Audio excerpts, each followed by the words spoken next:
When Samoans first began coming to the United States in the early 1900s, they were looking for a place to belong. They found home with family, and as those family circles grew, they found it again with their churches. Over time, as Samoans became part of life in America, many found themselves living between two cultures, connected to both, yet not fully at home in either.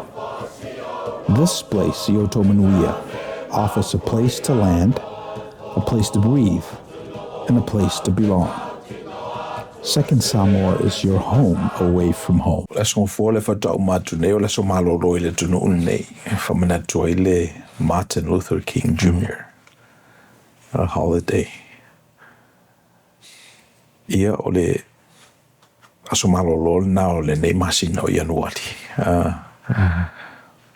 O mal fast food tau sanga talona amata ona te pena na aso malolo. E pea ole tau sanga nei ua whamamalu uma e stete uma e lima sufuru uma territory. Ila so malolo Martin Luther King. Mo tangata alalo whengaruenga le malo.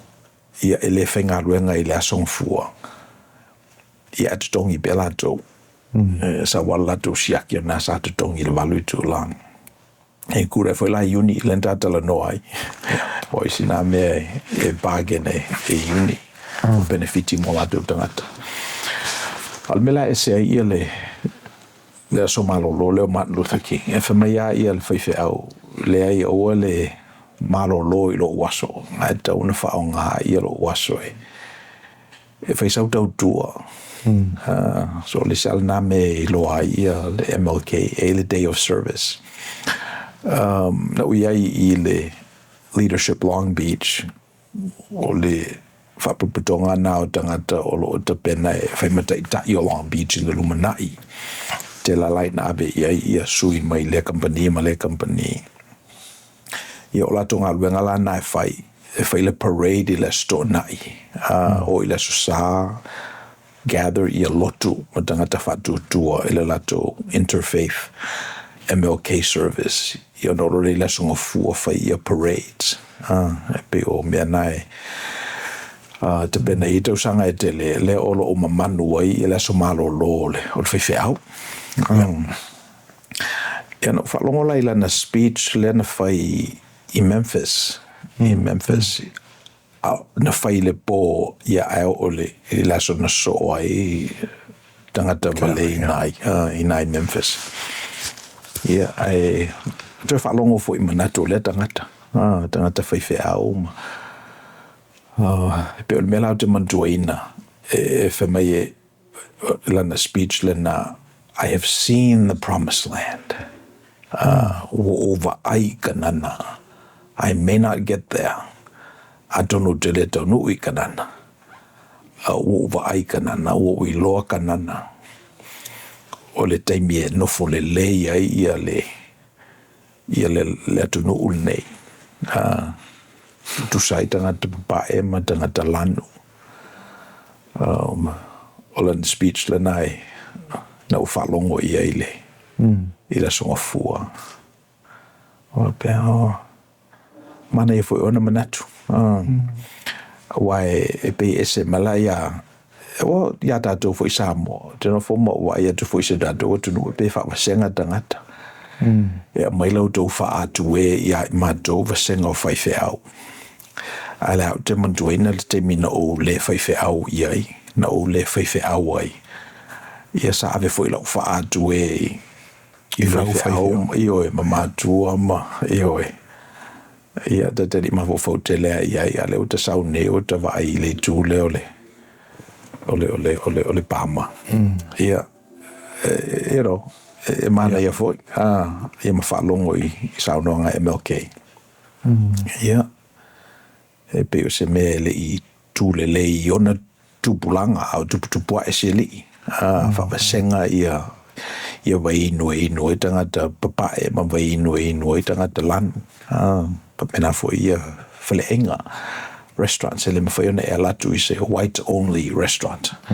Ia ma sura mai oe. Yeah. Se na fitau ia mo na vai te mi foi. Le pela le lui mo tatou po feo o lo tu boi pele na fai longa lano. E tau ai ia longo na yo tatou uso. Ina i Amerika. Era so fina ngalo. Ioi. E taua. Ia.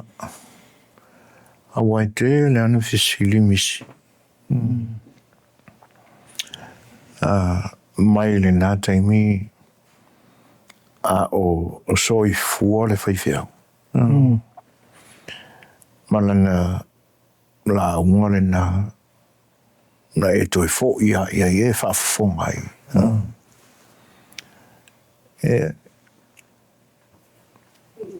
O le fisili la. O i se fua o ngā o le lau. Ia wai, o le whai la pe wai au mai e lo tātou fo i wai tau. Po whea o ia i e tūranga ia. Ia o le mea moni ai. Atono o le isi lea anga o lo o sala e pia so stangata soifua. Awa ia le whaelonga lanu le istangata pi le whaalia hoila. A le mea moni a lo ilonga DNA i tūranga ia. Awa o le isi a whaelonga lanu o le manat whaapito. Ia. A tu mai foi lai i le tu ai ngā tangata e pei ona i heile tupu anga o le whaiwhau. Ia o isi ia ka ngaka o lo siliona. Mi o i ne ona po. Ia ona tauale o manatu le whesilida. Pe ua whaifua ea. Langona o si nei whaifeau. Ia. Kailo iei. Ai pe o le wainga lau tele le nā i se au kilo. Ka alo whait whaifeau. Le angai e moni alo ia i tātou umana langona. Ai aka ko whai kau ama kilo i kalau le. Ia me se foi la ia. Le te mina o mai ia. Ia foi tangata ina wala o mai. Ia le nā. Ele e se alino whanga le. E ngofo inga i tangata uli. Ele ma whai o nā onga se tamapo se teine uli kongo. Wa onga o lanu ia. Ia, le whainga tā tele fo i o. O le whea ngai o nei o tātou souli. Ma sa wanga sa e o lātou whetemi. Ka kilo wela le kula i mai o Nelson Mandela ia. Malana fo i nau i nei ia. Ta pe ale mea leilo nātunu. Whailunga lanu. Ia. Ai ina ua mawa e la ia. Ia le e ta ua ia pe wamana ia. Se tau mawhai fo ia. A Martini. Na mafua iona. Ona peye walo ia e le nei atonu. Le nau whasafua i sikeke. Ia lana fo i va ai i me o te tupu i nā taimi. Mea o te silitele nā po iei se fua o ngā ele ngata lau tangata huli ai. A tangata lau tele o lalulangi o lo. O lo whaalongo o pe i. Ia. Malisi la vainga tā wole na maa nei ina ua e toe fo ia i tua mai le lau. E leo stangata fo ilea e fia tā lai ini mena te whaia. Le a usa unoa mai. Awana I whapea. Awana I whaia le mea lea. O na uia. Masala tala sa, masanga kala sa whai. Ia ne to le a u wha mamaru o naso. Ia. Ewe. Ia. O le whatufunga na e tauna whatufunga o mai tātou, a mese tātou ia Samoan. O le au mai o le filosofia te lele na everyone is equal. O tutusa tangata umai le vai le tua. O na land la ia I le pumomo. A mai le puni loa o na puni matatong o la ia. Ine mwhea na iese au ngā fo o mea te tele. E whaila lau tala I le whewhe auli lea ua take over ina Los Alamitos lea tatou te iai. Si fine na o fidi le kalesia palangi e le fine uli e whai maulatou whewhe au le na install o pēr amatanga o tau sanga nei. E pe o le tipi le na e saula mai le tradition o le AME Church ale la e o whaofi mai tono le UCC. So le la tau whai ia ngai o inga fo le UCC e tali ai whai au mai isi e kalesia mai isi whatutuanga. So mera nā leo lo tapena ia sitina foi. Ia na whatuala ia tatalo atupea ia o whaiwa. Ia e pese ia leo ngawhatia le kalesia palangi o te tuzongilo na salary a full time ai. O le nala e awhailo na taimi. So e pese whaiwhi au afa. Ia au tino whamok mawhau. A whatuala tu nei ala whaiwhi au na solo a ia le nei whawhine. Palang. Io e palang I tamalo. Na le leilo na toki. A le ua saulo ia. Estimate iuri. Io e tipilo I tu la. I mean, o le te vai I le tipi. No te loa I le talo fai le maunga lo a e tangata lanu ma tangata uli. E ata whalonga tu fo ila le kalsia palangi. E peia they're doing them a favor. Peia leo I se manatu e se le lato me o lo fai. They're just saying, oh, wa lo fo le budget le nei tau sanga. O le afford e matou. Aia o iai le nā whaiwhi au skulu e tau sanga o iai. E tūli ale paketi tau sanga uma. A tonu mwhaiwhi na whasosani mai ia whaiwhi au I. Ia e peo le winga na o la utala. O nai mela wha peo te mna o ina ia whatufunga I nā I tātou. E le ngata e wa ai le vātele. Tangata uma te tusa. Ia te tawana land le mei lalo o na vailo le pe. Po o whetau I lunga malalo po o ngā tasi e futia ma le umele. Po sao e ala dato whai o le whinangalo le tō. Wal mela nasa wele anga sala. Ua sala la dato wanga. E te taula o na tutongi. Tauna whai se taulanga e na ia sao e dato le mele lunga. Pelo a mo umala dato le mele. A mai se theory te le. A mai se vātele I ona whapu mo le ama se vai dato nai mena. Pele sao. Yon dato ilo e wala lunga malalo. Io na yelo le application na dato e fa sa nai mena. E le whaingofie mis. Le whaingofie. Le whaingofie. Le whaingofie. Wai ina ua tūlia mai lusi whelo. Le angelu lea. Le angelu. A tono olo I ai whise au ngāna. Na whamau runga I lusi whelo. Ua whio lai pe anga whapea e. E le whapea le anga lusi whelo ne whai. Po whapea I le lalulangi. O e pise I o le ua maua ngā luenga, maua manatu.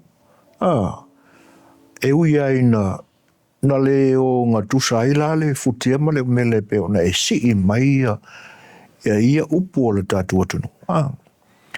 E whio la he peang whapea le lalulang. manu e le so mari e wia no upu va pe o le lalo langi anga sala e pese o le tu e mali e le faingo fie e fainta tele ona tu va tasi i ele menina o le mali ma le faingo fie e wai o le wai a mai nei e le lo tulina au ka ma ko over ma ka se lau ko sanga le anta tu te vai a lo ye le winga na la tu te DNA mai o la tu tu a vai o le fai longa tangata fai longa lang ia ona tongi lo le o la tu fa sala ila la tu fai au tu sa o la tu pa le lano tu lo sunga mal fa fa kia ai piki mai rola ia sta mai tai fai au lanu le ia o aina ia o na ni manatu e kau fa pa le ni ele fua e piki mai la le ai fa sa ka ko pele e ma fai an ka ko ka milo ku I ki a vi po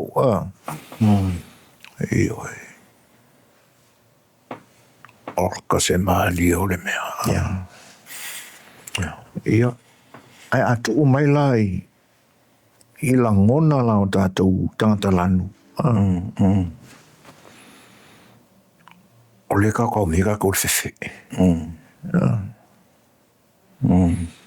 le tau me tātou le fefe wa a whare fasili o aina tangata vale ina matini se kama pae po se kanga kalang ia a whai tangata lanu pe a whai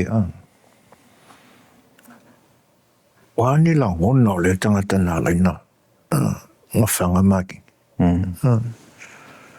o le ita e ina ua kau ma whai matini expose a kuia ia ni manatu e ka kauanga kangu I o na o le li o leo tangata lanu o na o le fefe I sa waanga tangata papae ia a tu umai lai le tātou pale whea ngai ma tangata e o ai o ka kukanka se vai le whaingo fio le o le whea ngai ngana na osi o tātou tua ai la lo maka ngaka o le neia tunu una o atu e la tu te mana na o I le peile I pangapango e nganga ai mangua o wale taua I ngake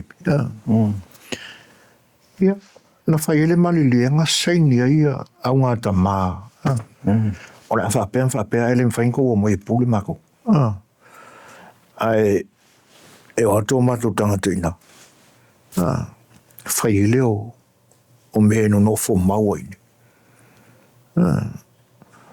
ai a whanau tangata I a matou ia o kanga ngua o kou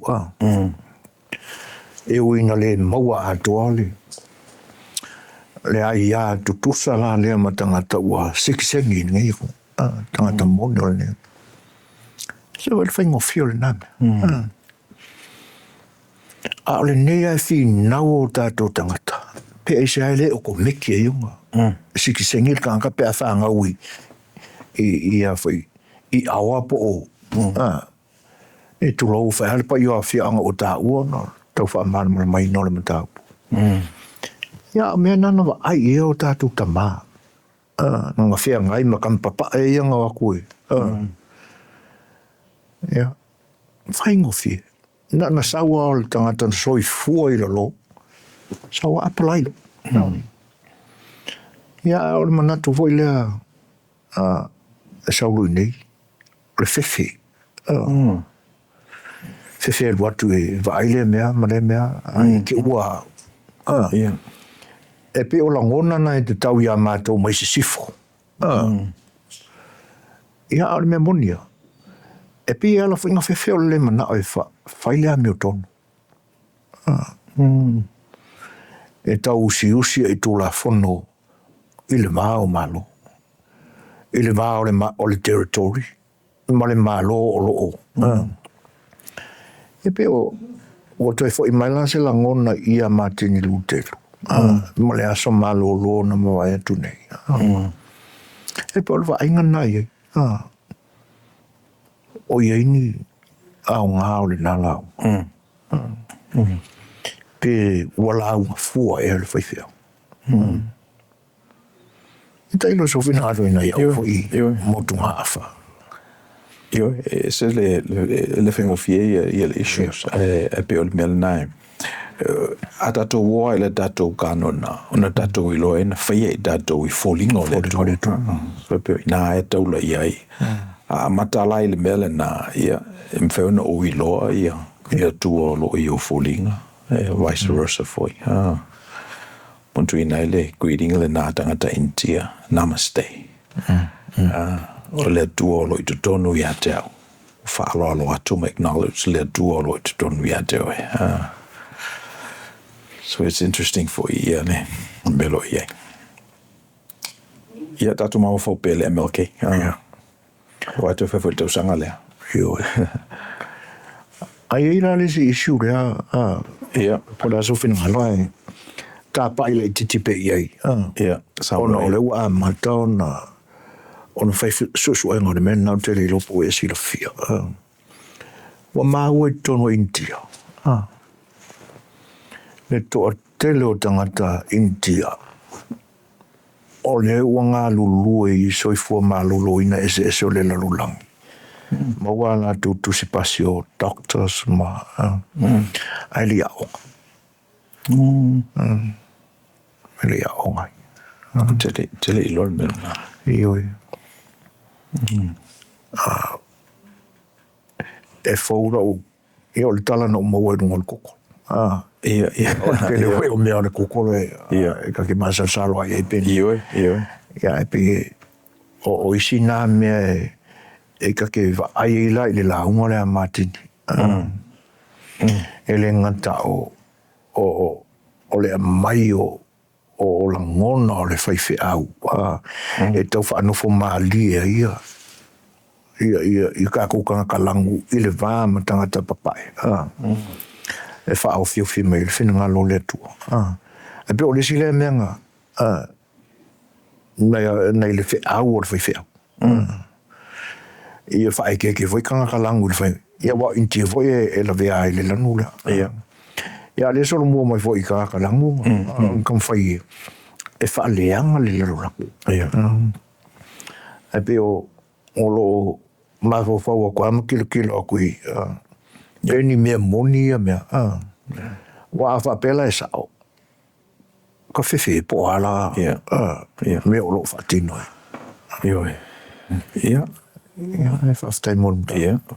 Thank you for spending time with us. If you found this content helpful, please like the video, share it with others, and subscribe to the channel so we can continue bringing these insights directly to you. Yo Manuia.